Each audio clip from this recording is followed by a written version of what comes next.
Mercredi 11 mai, à 21h15, les téléspectateurs de TMC pourront découvrir le crash DSK, un documentaire réalisé par Julien Bellevert, sur l'affaire d'agression sexuelle qui impliquait l'ancien patron du FMI.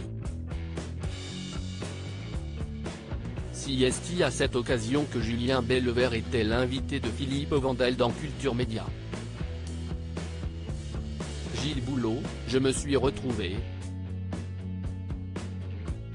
à traquer, à regarder Dominique Strauss-Kahn au micro de Europe 1, le journaliste et réalisateur a révélé un extrait du témoignage de Gilles Boulot, qui était chargé de couvrir l'affaire depuis les États-Unis. Dans cet extrait, le présentateur du JT de TF1 confiait ne pas avoir été très fier de ses méthodes d'investigation. J'ai un peu honte, parce que pendant toutes ces années où j'étais aux États-Unis, je me suis enorgueilli de faire un journalisme propre, peut-on entendre.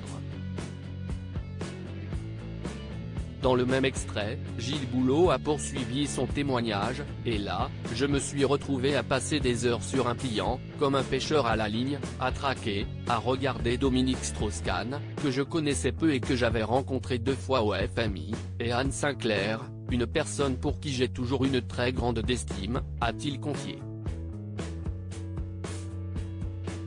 Gilles Boulot, je me suis dit, mais qu'est-ce ce que tu fais là ?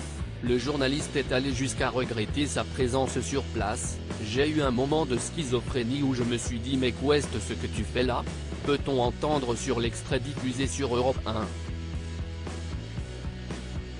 Il y a 11 ans, Dominique Strauss-Kahn a été impliqué dans une affaire d'agression sexuelle à l'encontre de Nafissatou Diallo, une femme de chambre qui a porté plainte contre lui.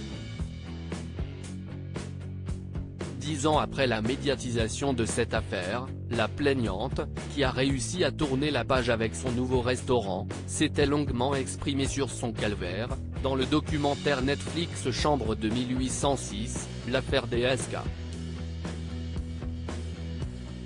Pour que Nafissatou Diallo mette fin aux poursuites judiciaires à son encontre, Dominique Strauss-Kahn avait acheté son silence, en lui versant une somme présumément égale à $1 million.